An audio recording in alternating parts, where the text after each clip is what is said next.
Thank you to all my channel members, including my fan appreciation level members and my contributor level members, for helping support the YouTube channel. Hello, and welcome to my channel. My name is Jonathan Cohn, and today I have a video doing a full series discussion about Star Wars: The High Republic. In this video, I'm really wanting to talk about the series from a macro level, talking about what worked in the series, what didn't work in the series, what lessons future series will take from what this series did right, what lessons future series can take from what it did wrong, and talking a little bit about where Star Wars goes from here. I have a lot of notes I'm going to be looking at on my computer, so if you see my eyes dart over there, that's why, because this is not the type of video I could just completely do without notes, but I'm going to try to keep it very conversational here. But I have a bunch of pros I'm going to talk about. I have a bunch of cons I'm going to talk about. I have one major point, my main kind of thesis of the video, and then I have pros and cons. So I'll do the main thesis, which is actually both a pro and a con, and then I'll get into the main point of the pros and cons of the videos after that. My main point of this video is to point out the boldness of the High Republic initiative. And to understand that, we have to backpedal and think a little bit about the other Star Wars massive projects that happened in the literary space.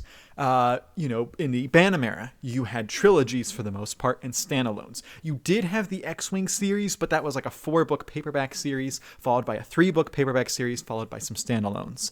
Then you had, in the early 2000s, you had The New Jedi Order, which was this 19-book, big, epic series that was like an event series, and it was the first time that we had like an initiative, as I would call it, a publishing initiative for Star Wars. Around the same time, we also ended up having the Clone Wars multimedia project, which had a lot of characters from different, concepts in the kids' books, in the comics, in novels, but they didn't really cross over or have an overarching story exactly. It was just, standalone here, standalone there, a novel up here. They had the animated TV show, the Clone Wars 2003 show. So it was a multimedia project, but it wasn't like you were following this huge overarching storyline following the same characters the whole time, if that makes sense. And then you have the 2 9-book series that would happen, which were initiatives but smaller than the New Jedi Order. You had Legacy of the Force and Fate of the Jedi.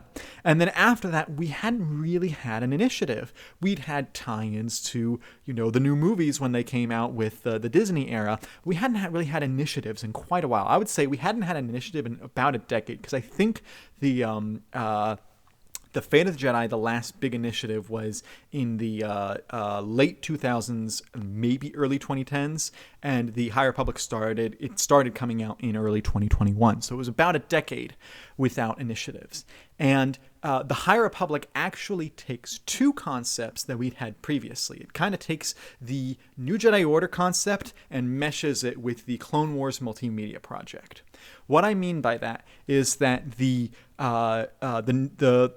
series has a overarching storyline that you're following, characters that you're following from beginning to end. It all connects, it all ties together, and if you read it all, you see the journey happen. That's very much like the New Jedi Order. The New Jedi Order had like the hardcovers where the main events were happening, but if you read if you read the paperbacks too, you really saw everything build together, and all the character journeys and whatnot. And to a lot of us, some of the paperbacks are even the best parts of it, because some of those paperbacks were so good. And they would be released in hardcover in the Science Fiction Book Club edition stuff. But originally it was the hardcovers from Del Rey for the 5, and then the other 14 were paperbacks. Anyway, you took that kind of concept of a big storyline going all the way through with a multimedia project, not just being the adult books from Del Rey, which in I think like 21 or 22, they switched over to Random House Worlds. So it was somewhere around there that the switchover happened. But still, you had the adult publisher that was publishing the adult novels, but they added in the YA publisher for YA books, and that same publisher did middle grade books. And then we also had adult comics through Marvel and middle grade comics comics through IDW, I think it was. I think it's since moved over to Dark Horse, but or maybe it did during the time. But anyway, we have the kids comics as well. So you had a lot of different ways of getting the High Republic storylines. And this pitch that I just made was in itself, in my opinion, a brilliant pitch. Mixing the multimedia project of the Clone Wars type multimedia with this overarching big story like New Jedi Order. And that was a great idea. But there was, in my opinion, a fatal flaw in the design of the project. And this was something that I think hurt the project from the beginning. And before I continue, I want to point out I'm a big fan of the High Republic. I'm a big fan of a lot of the books. Some of these books are all-timer favorite Star Wars books. Some of them are just okay. Some of them I don't like the books. But in this video, my goal is to try to talk about the High Republic as a whole. And while I praise it for the genius idea of combining those two elements I talked about earlier, it also had a flaw in the execution. What was that flaw in the execution? Well, that flaw in the execution was the way that the storylines did not stay in their lanes. What should have happened is that the adult books told the big event storylines, and then the YA books followed the YA characters, and then the middle grade books followed the middle grade characters. You could make each book a quote-unquote standalone, but you let the characters stay in the YA books, and maybe they grow, maybe they mature, maybe they do better things, but you let the YA books stay with the same characters, and you let the middle grade books stay with the same characters. Had that model happened, it would have set the High Republic on a much stronger foundation. Unfortunately, the way that the authors and the publishers decided to handle the High Republic was to let the characters follow the authors and let the authors jump around in what they were writing. Some of them writing middle grade and then YA and then middle grade and then YA, then adult. They were jumping around in what they were writing. And so the characters would follow the author who was primarily writing that character, and then the book would just... you could not just read the YA books and get a through-line story. You could get most of one because they kind of follow a singular character, the YA books, in Reath Silas. Kind of, but not exactly. And then same thing with the middle grade books, is the middle grade books absolutely should have just focused on Vernestra and just followed her the entire time. But the problem was that new authors coming in wouldn't write about Vernestra. She'd go off to the YA books. Vernestra followed Justina Ireland. And so when Justina would go and write a YA, she'd jump to YA. And then she'd jump back to middle grade and then back to YA. And with Reath Silas, he was one that more authors had, but he was primarily Claudia Gray's character. So he would just show up in whatever Claudia Gray was doing. And then you had the character of Ram Jamaram, who started in the comics and then shows up in the novels, and because he was Daniel Jose Older's character. And so you can see this problem of the books don't follow their own character. The book lines, I would say, don't follow their own characters. And the one positive out of that is the adult line, for the most part, did this right. There were two problems with the adult books. One is that there was a major character, the idea from from the first two adult books that was solved in a YA book. This character's journey finished in that YA book, and that should not have happened because this was an adult character who had been primarily to those two books before, and if you didn't read the rest of the adult books, that character's not mentioned again. Or if they are, it's like an offhanded thing. And so you're missing that part of the story. Similarly, for the most part, the adult books were following the adult characters, and so they were mostly getting this right, except for The Fallen Star, which throws in all of the characters from Into the Dark. And if you didn't read Into the Dark, you might be a little bit lost. I know I had a friend who did. I read all of it, so I was not lost. But I had a friend who only read the adult books, and he was really confused. He still read it, and it did enjoy the book, but it did detract from the experience. So this is just something to note, that this does, affect casual readers. And there are people who, I'm not a big fan of the I'm personally not a big fan of the YAs. I read it all because I'm a completionist. But I know people who aren't fans of the YAs and wanted to just read all the adult books, and that hampers it. Or vice versa. If you just want to read middle grade, if you have a kid, your kid's not ready to deal with all the adult stuff. You want your kid to just read the middle grade stuff. Your kid might enjoy a standalone here or there, but it doesn't have the overarching story that gets your kid to read all the middle grade books in the way that the Jedi Academy or the Young Jedi Knights books did, or the Jedi Apprentice books, or the Jedi Quest books. Those were kind of standalones that also formed an arc following the same characters, and you would get excited because you're getting to read about those characters again. And because the jumping around, it was like, okay, I read that book, but this next book is totally different cast, not connected at all. Why would I want to pick that up next? And so, as I mentioned, bold idea, fatal flaw in the execution. And so that's kind of the thesis that I'm starting this discussion from, because I think that whatever series comes next I believe they're going to be gun shy. I believe that they're going to see the problems that happened here, and they're just going to say, we're just going to do the adult books. Or they're going to say, we're going to just stick to trilogies for now. And I think that is the absolute wrong theme to take from this, the wrong message. What should be taken from this is do the bold swings, but don't get carried away. If your authors want to write a certain character and make that the character that they're following, which I understand that happened in the EU sometimes as well, but let that author stay. If you're going to do adult, YA, middle grade, have a single middle grade author that writes all of them. Or if you're going to have multiples, have them all write the same character. That's how you handle this right. And so if there's another big initiative, which I'm sure there will, because big initiatives are easy to sell to general audiences. If you just have a standalone book, it's really hard to get people jazzed about it because it's a standalone. But if you have a big series, oh, look, you're going to get invested in this. There's a lot to sell. So I'm sure there will be another initiative after this. I just hope that the publishers and the and the license holder, Lucasfilm, take the right lesson from this. I almost called this video an autopsy of the series, but I don't want to, or a postmortem. I don't want to call it that because I believe the series did a lot that's great. I just also have some criticism. So I don't feel like the series died. I think it ended on a high note with Trials of the Jedi. But I do believe that we have to look at the series now that it's done and do a retrospective on it. With all of that being said, let's get into my pros for the series, and then I'll talk about cons. I've talked about a big pro and a big con already, but I'm going to focus just on the pros in this next part. So the first pro I want to talk about is how excellent the adult books were.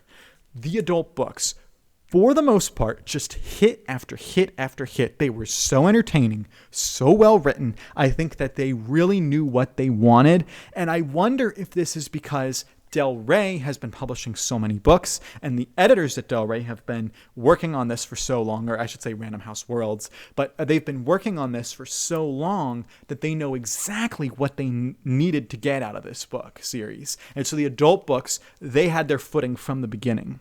And really, there was one adult book that really just I felt was like good, not great. And that was Temptation of the Force, which was very different from the others because they were kind of going with a different idea for it. With the exception of Temptation of the Force, all of the adult novels were spectacular, just spectacular.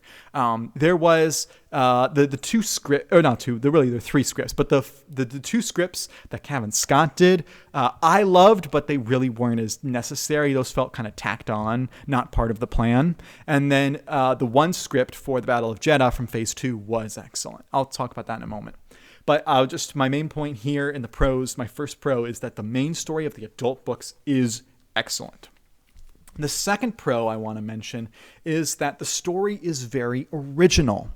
So for Star Wars, we had in the Bantam era so much about the Imperials, and either Imperials who didn't know the Empire ended, or this remnant of the Imperials, or this warlord starting an empire or something. That was such a big part of that. And then you had the big idea about the creatures, the Far Outsiders, as they were known, also known as the Yuuzhan Vong from the New Jedi Order. And that was this other universe creature that was coming in. And then we'd had things like ancient Sith coming in the Legacy of the Force and the Fate of the Jedi. Ancient Sith that are coming back and striking back against the Jedi. but we had never seen pirates level up to be legitimate threats before. And that was a very original idea. And a lot of people balked at this. A lot of people, when the High Republic series started, they said, what kind of a threat are pirates supposed to be? And that's what the Jedi think in this book. That's what the Jedi expect in this series. In the High Republic, the Nile come out of nowhere. The reason they work so well is because there is a plan that works really well for them that their leader executes. And I'll talk about that in just a second. But the concepts of the Nile, and not just the Nile, but the concept of the blight that happens in Phase 3, and the concept of the Nameless, I think meshed really well. The Nile serve as the character antagonists, the Nameless serve as the creature antagonists, and the Blight serves as the existential antagonist. And so I thought that all three just meshed well together, but the reason they all worked so well together was because of a singular character, and that's because of Marchion Ro. My next point that I want to make is that Marchion Ro was a terrific villain. They really nailed the character of Marchion Ro in this series. Marchion Ro, well, I know some people call him Marchion, but it's a CH. So Marchion Ro is this villain who takes a ragtag team of pirates, space pirates, and he sees potential. He sees technology, he sees his troops, and he sees his ships. And he says, what if we combine them all together with this force group, the Nameless, that we can use to our advantage, and we can use this technology, which is the storm wall that they're able to make. And so he has grand vision, and he is able to show that you don't need to have the best army. You don't need to have the best of everything if you have a good use of what you do have and you have a good plan behind it. And he is such a great villain in the way that he comes up with mass machinations. His backstory, I thought, in the comics was great. I thought that he was terrifying when he was at his full power in phases 1 and 3. And so I really liked reading about Marchion Ro in this series. He was a terrific main character. There's also, my next point is that there were some great uses of the Force and exploring the Force in this series. And you not only have explorations from the Jedi perspective, but you also have explorations of the Force from the creature perspective with the Nameless that I thought was really interesting, really dynamic. Comparing the way that the Nameless and the Blight contrast with the Jedi and what their roles are and why they're so well explored. I don't even like every element of the answers for all of it, but the way it's explored and the questions are asked, I thought were just tremendous. I mentioned how great a character Marchion Ro is, and he is the standout character of the series, certainly. I think just about everyone would agree that he is the best character in the series. But outside of Marchion Ro, there's also some great Jedi characters and great just main characters in general. Some personal highlights would be Bel Zettifar, Elzar Mann, Avar Kriss, all of whom are the main characters in the adult books, and then Vernestra Ro. And I know a lot of people are going to say, hang on, I saw the Acolyte. Vernestra stunk in the Acolyte. I would agree.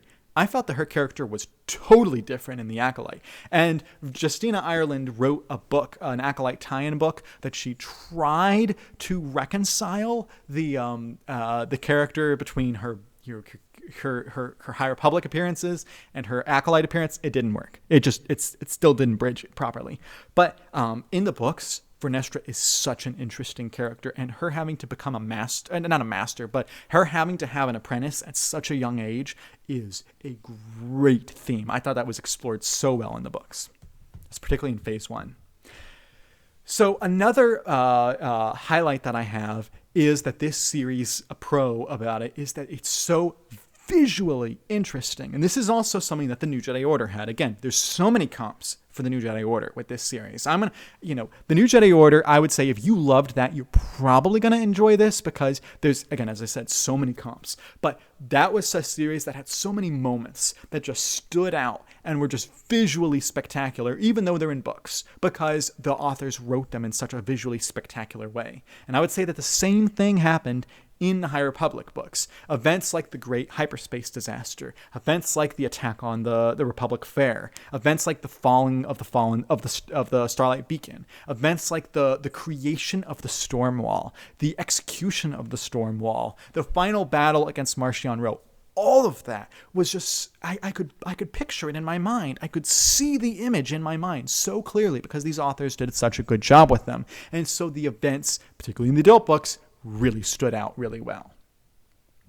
I also want to point out that I do believe that one thing that the series did was it grew and it learned. And by phase 3, I almost call it season 3. It's kind of like seasons of television. By phase 3, which was the final phase, because they did phase 1, which was 2021 to early 2022, and then you went back 100 years for phase 2, and then they jumped back to the present day with phase 3. And so phase 1 and 3 kind of go together, and then you have, way out here, phase 2. And phase 3 is when I feel like the series understood what it was trying to do. The YA books finally understood what their goal was and what their purpose in the series was, and they leveled up in the proper way. The adult books, of course, knew what they wanted to do and continued. And then the middle grade books, the middle grade was the weakest in phase 3. In terms of the parts of phase 3, I should say, the middle grade was weakest in phase 2. The middle grade was the weakest part of phase 3, but even then, it still was okay. It was still good. And so, it really felt like they understood this is the type of story that needs to happen in these books, and these books. So I did really think that they hit their stride with phase 3, which means that they grew. And I think that Lucasfilm and the publishers learned as they did the series.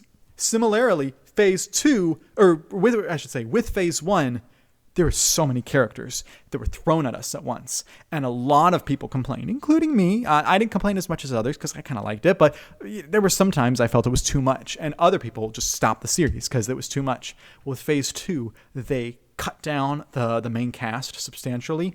And in phase 3, with the exception of a few parts of it, they also cut down the cast. So Lucasfilm, I think, heard the criticisms that a lot of the fans had and were able to pivot rather quickly, surprisingly.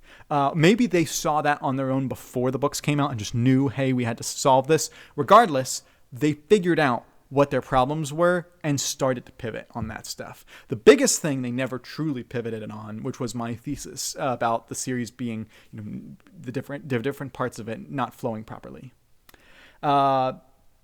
I would also add a pro that the series ends on a truly high note. The series finale with Trials of the Jedi puts a strong taste, I think, in everyone's mouth. I think just about everyone I've talked to who's read the book loved it. And that sometimes happens where, once you get to the end of a series, unless the ending is a disaster, the people who are liking the series end up liking the finale. But still, I do believe that Charles Soule started the series off strong with Light of the Jedi, finished it strong with Trials of the Jedi.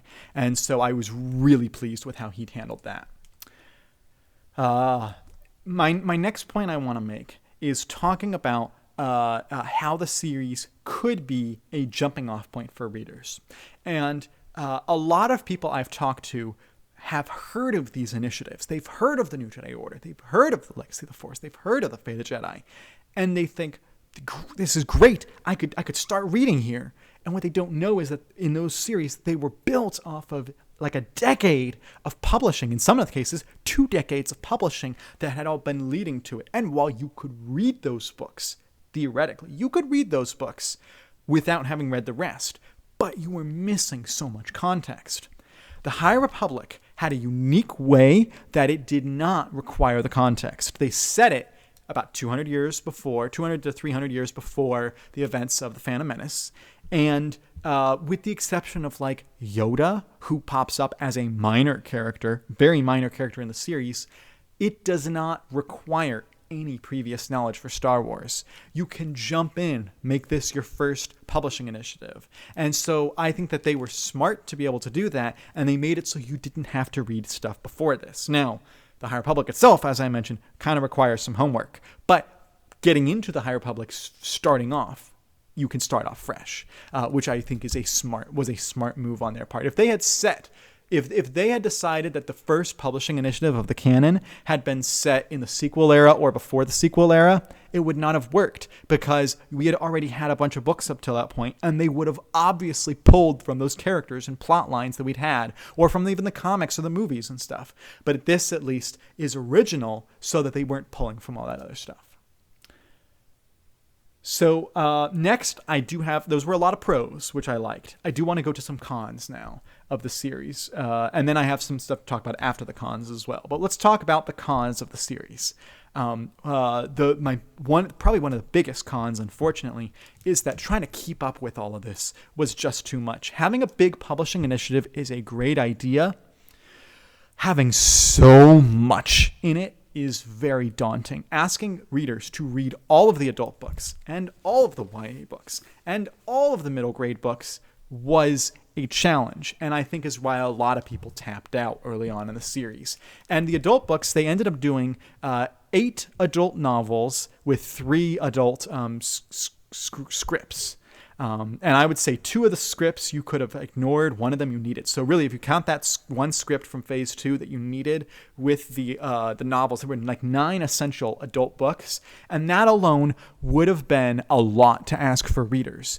But to add in another, I think it was 8 YA books, another 8 middle grade books, plus the collections, plus the shorts, or plus the comics.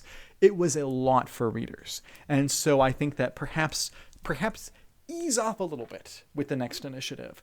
Don't go so big with it. Instead of having big phases, like you did with this one, make it all one big phase, and then you shrink it down a bit. If you want to do adult YA and middle grade, shrink it from 8 or 9 books in this total series down to like 5. Or if you want to do just adult books with the main plot, then you can keep it at like 8 or 9 or something. But ease off a little bit is my recommendation for the next initiative. My second con is that there were way too many characters in phase 1 for the series to keep track of. And phase 3 culled them down a little bit, mostly because so many of them died. But phase 3 culled a lot of them down, but they should have known from the beginning to build from a core cast and build outward. Start smaller and build out. And I will admit, I had some friends online that I debated about this with, and I was wrong and they were right. They should have started with a core cast and then added on as they went along. But starting huge and then culling, I think was the wrong move to make here. I also believe that so the Nile, while they worked so well, and the Nameless worked so well, and the Blight worked so well, there was one group of villains that just was out of place, just took up time, and made it too confusing because they were too similar to the Nameless, and that was the Drengir, which was like the plant-eating monster that was like killing everything. And it was too close to the Drengir. Obviously, I mean, to the Nameless. Obviously, the Nameless are more like animal creature type things, whereas the Drengir are plant-like creatures. But we already had a lot going on in this series, and I felt like if a single main thing had been culled, it was the Drengir. The Drengir, I think, should have been culled and replaced with the Nameless, and built up the Nameless a little bit more. This next part is so hard for me to say because I loved so much of it. But I have to be honest, phase 2 did not fit with phases 1 and 3. It set up context. It set up ideas that would be paid off later. But because none of the characters were the same except for like 2 or 3, because those characters were new and it was set 150 years, not only did it just not feel like it fit, but it cut the momentum of the High Republic. Phase 1 ended on this huge cliffhanger with the fallen star and had people excited. And rather than continue on and pay off that cliffhanger, you say, we're going to spend the next 2 years, or it was actually like a year and a half, but basically the next 2 years, and go back in time 150 years, and we're going to leave this cliffhanger until we come back to it in phase 3. It cut off the momentum. I know several people who stopped reading The High Republic at The Fallen Star and did not continue on, and had The Eye of Darkness been the next story after Fallen Star, I think it would not have had the drop-off that it did.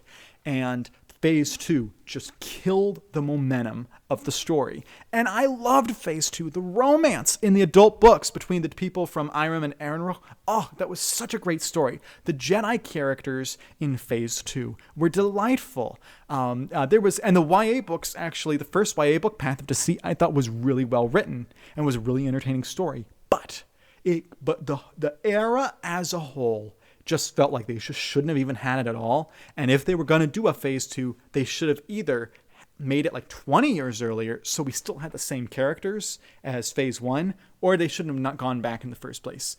I think the reason they went back in time was they wanted to have the original trilogy, prequel trilogy, sequel trilogy concept of big story, backstory, front story, and it just didn't work out that way. I know what they were going for. Instead, what I think they should have done is they should have done The High Republic as its own initiative with the main Marchion Rose stuff, and then done phase 2 as like a trilogy or a tetralogy or something where they go back 150 years after the High Republic series is done. That's how it should have been, not in the middle, because it cut the momentum too much.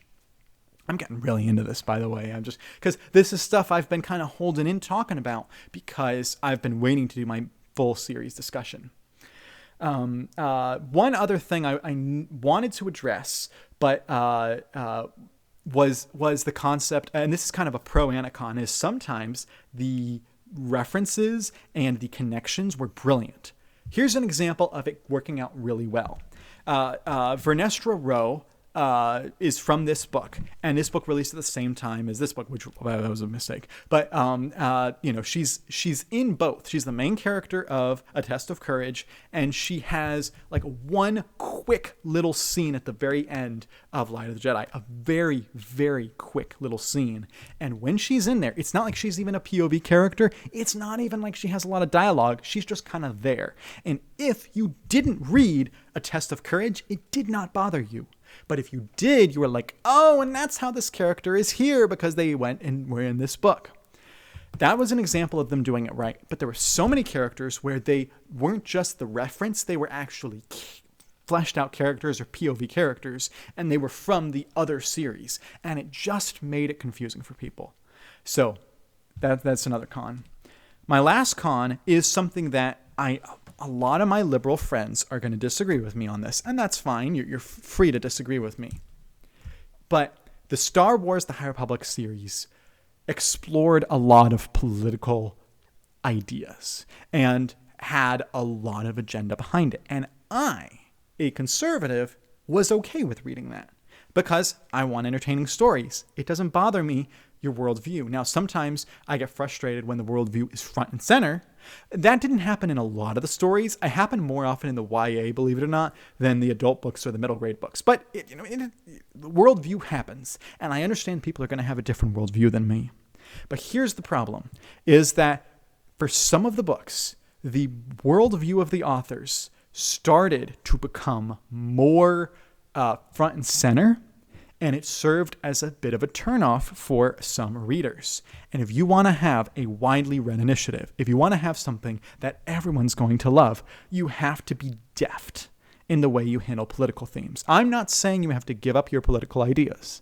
I'm not saying that you have to acquiesce to every demand that the other side has. What I'm saying is that you have to be deft in your writing and know when not to push it with your audience. Know what your audience is. And because certain books, certain authors, certain themes got a little bit too front and center in the series, a lot of people who were in the middle or right of center really just were turned off by the series. And I say this as a conservative who read the whole series. I was willing to go through with it, and there are conservatives who were willing to read the whole thing. But you want to be careful about this. You no matter what the politics of the writer, because there are a few EU writers I know who were conservative, but they were very careful to be deft in the way they handled their political beliefs. And I think the same thing has to apply on the other side. And that was one thing that was a turnoff. And you can say, well, it doesn't matter because I really care about this. Well, if you're a publisher, you want to sell the most copies of Star Wars. So you don't want to turn off your readers if you can avoid it. And I think it was easily avoidable. And again, I'm not saying compromise on your beliefs. I'm saying modify the way that you present them and be deft about it. So anyway, that's that point on this. And then one more con I have to talk about is that some authors were great in the series and some authors were not great. And because they kept recurring, it got to the point where a new book was announced and my excitement level was based off of the author publishing the book. For example, if I knew Charles Soule was writing a Star Wars novel, I was here on day one. I was excited. I knew I was going to enjoy that book. And another author pretty much the most of the time was Cavan Scott, although he did have a few misfires. He was generally a solid author. Then you had some authors who were kind of hit or miss.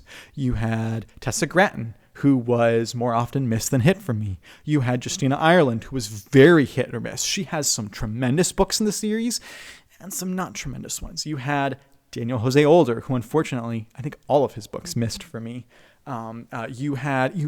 So because of that, because the authors kept recurring and coming back, you had this problem where I was getting excited about the author, not about the novel itself. And that was, I think, a problem. If the authors if they'd changed it up more and not come back as often, or if the authors had stayed in a certain lane, I think it would have felt a little bit different. Maybe that's just me, but I felt like the variety in the quality of the authors was very substantial. So that's all of the cons that I wanted to talk about here. If you have pros or cons for the series, things you liked, things you didn't like, let me know in the comments section. And let me know your ideas and stuff. I'd really be interested in this conversation. And please be, by the way, usually my audience is very respectful. If you are a huge High Republic fan, please be respectful of those in the comments section that were not a fan of this initiative. Try to show them courtesy. And then if you were not a fan of the High Republic and you did not like what happened, that's okay. You don't have to. But in the comments section, please show courtesy to those who did enjoy the High Republic and really were excited about it. Now that I've talked about the pros and cons, I want to talk about what happens next with Star Wars publishing, because we don't know what's going to happen next. There's not been a new announcement on an initiative. We have some standalones that have been announced, and then there's still a current trilogy where the first book came out, the Reign of the Empire trilogy. The first book, Mask of Fear, is out. The other two books are coming out in the next couple of years. Other than that, we don't know where Star Wars publishing is going. We don't have like Tim Zahn writing a bunch of Thrawn books or anything like that. So this is a kind of a brand new open course for us as Star Wars fans. And so I would be interested to hear where you think the series should go. And I know that there's one group out there that's going to say, just go back to just writing the EU. Couple of things. One is it's not going to happen. Let's be practical in our ideas here. They're not just going to restart the EU, much as a lot of people would love it. The other thing is, pulling in EU characters for me works great, and for a lot of readers works great, but for a lot of readers it doesn't. So I don't think that's necessarily the best move. So there is a move that I believe that would be very beneficial, and that is to go and tell Old Republic stories, but not featuring any characters that had been handled in the EU. So, for example, go back and do an Old Republic trilogy about the Sith versus the Jedi. But don't make it about Darth Bane. Don't make it about Darth Revan. Make it original Sith, an original Jedi. Make it epic and big. Or if you do bigger than a trilogy, do a big publishing initiative. The reason I say this is the Old Republic, because it's thousands of years, it has untapped potential. You could plop down a series really just about anywhere, and if, for the most part, it's not going to affect anything else. You can be like, there was that big war that happened, and then you can, spackle and go past it. So it doesn't have to contradict anything in the EU. It doesn't have to contradict anything in the canon. It can be original. It can be a good jumping off point for people. And it's a way to experiment and tell new stories. So that's the first, that would be my number one recommendation. And I think there are some fans who are on the fence who kind of started with the High Republic and then jumped off. I think they might jump back on if you announced an Old Republic series. So that's my first part of my recommendation, the biggest thing. The second part of this that I think would work is if you do kind of if you ever know that old wedding rhyme, the something old, something new, something borrowed, something blue. I'm actually going to take that rhyme and utilize it for the Old Republic. You have to bring in new blood, I think, because new authors would bring energy into this. There are some authors in the High Republic series that feel like their time is done. For one is, I can just say this publicly because she's said it publicly, Justina Ireland, she's done writing Star Wars, and her time had run its course. And I would say that some of the other authors, Daniel Jose Older, maybe he keeps writing comics, maybe that's what he's better at. I don't think, bringing him back. So you need a new person to come in. So I don't know who that author is. This is for Del Rey to figure out. Maybe you can comment what author you want to come in.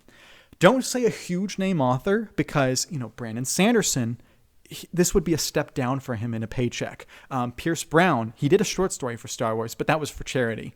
It would be a step down for him, from a paycheck perspective to come to Star Wars. So you have to think, who's an author who it would be the same type of money or a big upgrade for them. So this is, again, I think the best thing is for Del Rey or Random House to figure out who that would be, or just Lucasfilm, whoever. Figure out who's that new blood. But you also need the something old. If you followed along with the New Jedi Order and the Legacy of the Force and the Fate of the Jedi, all three of those series had new people and old people involved. The old people were, Aaron Alston had been writing the X-Wing books. He was still involved in the New Jedi Order series, and he continued on with Legacy of the Force and Fate of the Jedi. And then Troy Denning wrote a lot of books during the New Jedi Order era. He wrote the one New Jedi Order book, and then he wrote a bunch of other books. And so he was a experienced hand when it came to the Legacy of the Force and Fate of the Jedi. You need that experienced hand to step in. If I had a vote, that experienced hand would be someone like either Charles Soule, who I think wrote the best High Republic books, or someone who has written a lot of Star Wars books, but not necessarily for the High Republic, like John Jackson Miller. Those would be my recommendations for the someone old. We've had someone new, now we need someone old. If I had to make a bet, I'm going to bet that they're going to bring in Cavan Scott. Cavan Scott's the type of author, he's kind of like the canon version of Aaron Alston, that he's just going to keep writing for Star Wars for a long time, I would bet. So I'm betting it's going to be Cavan Scott, and he's a good author, but I would prefer if it was Charles Soule or John Jackson Miller. I would also, with this recommendation, have someone borrowed. This would mean bring in a media tie-in author who's written for another media tie-in franchise. Bring in someone from like the Halo books. Bring in someone who's written for the Star Trek books. Bring in someone who has experience doing media tie-in fiction, but not any experience doing Star Wars media tie-in. I think that would be a smart move. Christy Golden had a lot of experience writing for tie-in fiction like World of Warcraft and Star Trek when she came over to Star Wars. And I think that worked tremendously well in the Fate of the Jedi's favor. So that's my recommendation for the something borrowed. For the something blue, use a blue cover. I don't know. So there's my wedding rhyme recommendation for that Old Republic series. I think that if you take a series, trilogy, big epic series, initiative, whatever, and use what I recommended there, I think that it has potential for success. And add in my thesis of this, which is have the adult books follow one plot, the YA follow the next, and the middle grade follow the next. I think that would work out really, really well. So that is my recommendation for where the series goes. So the last thing I have to add in is what are the essential Star Wars High Republic books? A lot of people ask, I want to read like the bare minimum to get the main story. Unfortunately, this means that I would recommend cutting out the entire Phase 2, which is very sad. But here's my recommendation of what you do read. In the adult line for Phases 1 and 3, read all the adult novels. You can skip the audio dramas. So the 6 adult novels from Phases 1 and 3. I would also say that there are two essential YA books in phases 1 and 3, and those are Into the Dark and Into the Light. You will miss some character stuff from the in-between books from there, because some stuff happens with some of the characters there. But the essentials are the adult books and those two YAs, Into the Dark, Into the Light. Those are the two that I feel you have to have read, because it makes Into the Dark makes the Fallen Star work, and Into the Light really makes the Trials of the Jedi work. So those are what I would say are the absolute essentials. I might do another video doing a full reading order if you're someone who's interested in that, and comment below if you are interested in still getting a reading order video. But those are the essential recommendations I have. So this has been a long video of me just kind of rambling, going through my notes, but I hope that you had a good discussion in the comments. I hope that you tell me what you think they could have done better, what things they did really well. And until next time, I'm Jonathan, and thank you for watching.